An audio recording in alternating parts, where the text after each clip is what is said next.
What kind of monster are you? Rules are rules. Uphold the standards. You've gone too far. Hanging my son's dog from the gate. That's how the HOA enforcer decided to handle things when she learned my 12-year-old boy had just passed away in a tragic bike accident a week earlier. But this wasn't any ordinary pet. This was Buddy, a certified therapy golden retriever who'd been my autistic son Tommy's lifeline against anxiety and breakdowns for 4 long years. The woman sneered, "This is a family neighborhood, not a pet graveyard," and had someone chain him up like a grim warning sign. My wife crumpled on the front lawn in hysterics, but that cold-hearted busybody had no clue who she was messing with. Ironically, her own house had been flagged in my insurance fraud files for 3 months already. And that smug phone call she made later? It sealed her fate as the confession I needed to wrap up the case. I'm Richard Hayes, a senior insurance investigator with 15 years under my belt. I spot liars quicker than most folks spot a bad deal at the grocery store. What happened next isn't some made-up tale of vengeance. It's the real story of how an arrogant bully dug her own grave, one poor choice at a time. Buddy wasn't just a dog to us, he was family. When Tommy was diagnosed with autism at age 5, everyday life turned into a minefield of overwhelming noises and social demands that triggered his panic attacks.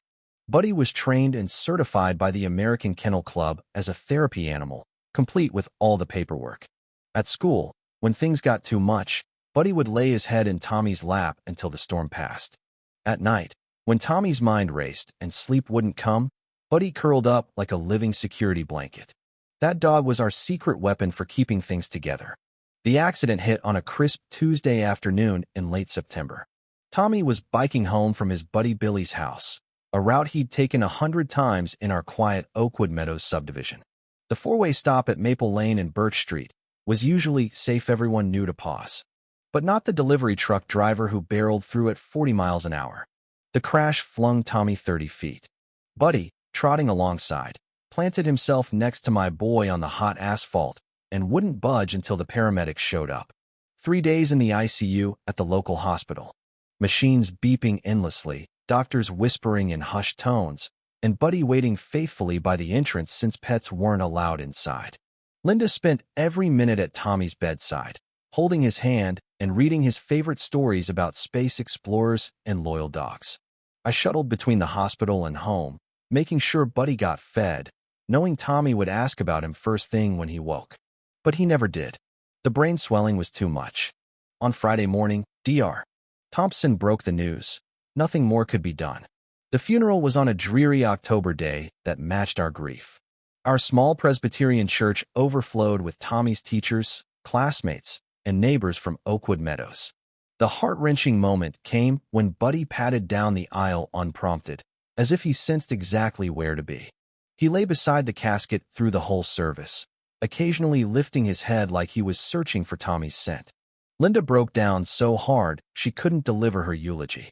I stepped in, choking through tales of Tommy's passion for stargazing and how he'd taught Buddy to fetch his comfort toys during tough moments. Afterward, folks lingered in the parking lot, reluctant to leave the shared sorrow. Mrs. Martinez hugged Linda and murmured words of comfort that brought a nod through the tears. Billy's parents vowed to plant a tree in Tommy's memory. Buddy stayed by the casket until the very end, then pressed against Linda's legs, offering what little solace he could. That's when Susan Blackwell stormed in. While families shared quiet memories and Linda barely held it together, Susan marched up with her ever-present clipboard and that holier-than-thou look she wore like armor. She was 55, freshly divorced, and had made running the Oakwood Meadows HOA her personal crusade. With her sharp gray bob and outfit straight out of a corporate catalog, she'd moved in 2 years ago and quickly crowned herself the rule keeper. "Mr. Hayes," she barked, ignoring the somber mood. "We need to talk about your household pet." She thrust an official-looking notice at Linda on HOA stationery. It cited violations of noise rules. The therapy dog had been causing disturbances. Linda's hands trembled as she read it, then she collapsed right there. Mrs. Martinez and Billy's mom helped her to a bench while I knelt, piecing together the cruelty. The notice was dated that morning. Susan had pinned it during our son's burial. As neighbors rushed to Linda, Susan stood arms crossed, unmoved. Rules don't stop for personal losses, she declared loudly. The dog has been howling nightly for a week, and complaints have come in. The therapy certification lapsed with the child, so it's an unregistered animal now. The nerve of it using Tommy's death as a loophole to harass us, right in front of everyone. But as Susan sauntered back to her spotless white SUV with a smirk, my investigator mind kicked in. I noted her license plate and realized her address rang a bell, 1247 Maple Lane. It was the property in a pending fraud file on my desk, one-eyed sidelined amid Tommy's crisis. Susan Blackwell didn't know it, but she'd just targeted the wrong grieving dad. A week after the funeral, Linda hadn't left our bedroom. She'd stare at the ceiling, clutching one of Tommy's astronomy books, barely touching the meals I brought up. I'd taken leave from Summit Insurance Group to care for her, but I was unraveling too. The house echoed with Silencino Tommy's voice calling out facts about planets. No sounds of him patiently reading to Buddy during anxious spells. Buddy had stopped eating properly, camping by Tommy's door like he expected his boy to burst out any second. That golden coat looked dull, his eyes haunted. Did dogs grasp death better than we did? That Thursday morning mirrored the others. Coffee, check on Linda, coax Buddy to nibble. I scrolled sympathy emails at the kitchen table when raised voices outside jolted me. Peering out, I saw a crowd on our lawn. Susan Blackwell held cord in the middle, camera in hand, preaching in her HOA meeting voice. But what froze my blood was Buddy dangling from our wrought iron gate by a thick chain, formatted, tongue lolling. For a split second, I thought he was gone, but his chest heaved in terror. His paws skimmed the ground, eyes bulging in confusion. This wasn't mere meanness, it was a spectacle meant to intimidate the whole street. I dashed out barefoot, shoving through the gawkers while Susan lectured. This is the consequence of ignoring standards. The HOA can remove nuisances as needed.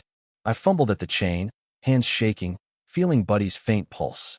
What kind of monster are you? I yelled, uncaring of witnesses. This was my son's therapy dog. Susan just filmed on, cool as ice.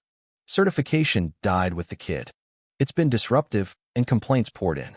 I'm upholding the covenants you all signed. Finally freeing him, I cradled Buddy, his heart pounding wildly. Mrs. Martinez appeared, horrified. Oh God, she whispered, petting his head. She did this to my cat last year, same chain, same spot. Whiskers survived, but was never right after. It hit me. This was Susan's signature cruelty, a pattern scaring the neighborhood. And from the fearful faces around, many had seen it before. Buddy passed in my arms en route to the vet, not from the hanging, but a massive stress-induced heart attack.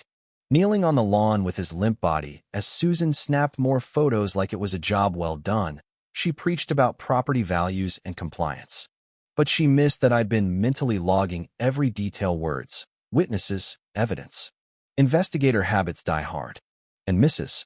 Martinez's whisper about the cat suggested this went deeper than one twisted act. If Susan had a history of torment, Buddy's death might unlock something bigger. As the crowd thinned and Susan drove off triumphant, I laid Buddy on Tommy's bed.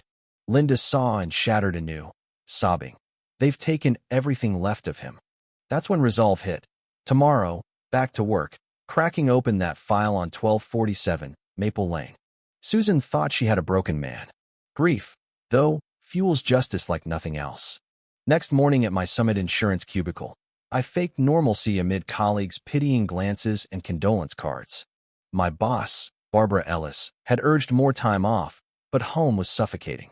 Work meant access to tools for digging into Susan. The file on her address sat untouched for months under mundane claims. Spreading papers, the claim jumped out. $180,000 for April flood damage from a burst bathroom, pipe-ruined floors, walls, cabinets. Photos showed devastation, but my gut screamed foul. Timeline off.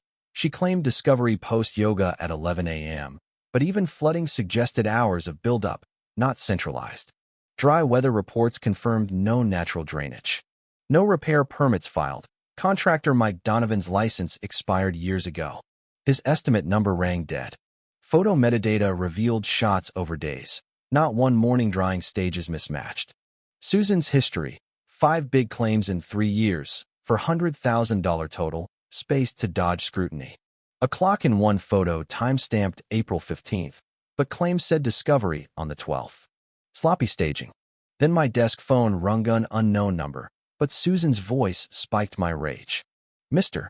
Hayes, Susan Blackwell from the HOA. Following up on yesterday's action and your violations. Barely a day after killing Buddy, she harassed me at work. She droned about landscaping, storage, the resolved pet issue, threatening relocation over scrutiny. I hit record silently. Her veiled eviction hint screamed extortion pattern. She ended with a Friday meeting invite, clueless she'd confessed to a pro. Tommy loved detective yarns. He'd say flip the villain's game. Susan had. Digging into Mike Donovan, tied to dissolved firms, now HOA maintenance, including Oakwood. Driving by her house, fresh landscaping hid recent fixes, siding screamed post-flood patch jobs. Thursday, Mrs. Martinez visited my office with her evidence box. I've saved this for 3 years against that witch. Photos, notes, violations her salted roses, graffiti after disputes, Mike dumping water under her deck. She linked it to demands for assessments, then floods, pressure to sell. Patterns emerged. Susan hit vulnerable folks elders, single parents, veterans with damage, then extorted or forced sales. Her files matched harassed families. Mike's card led to Riverside Property Investments, buying cheap Oakwood lots for luxury flips. Susan was their liaison, pocketing fees per deal.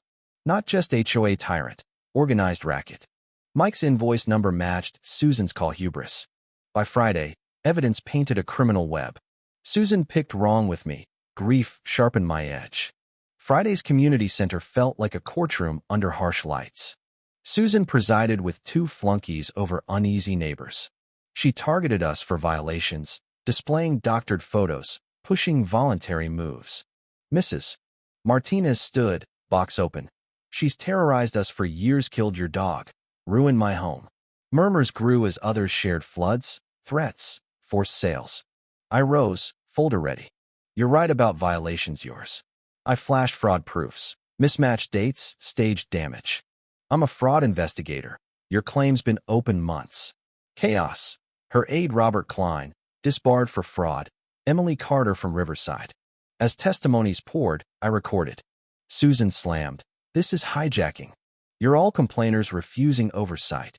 But evidence scattered, exposing all.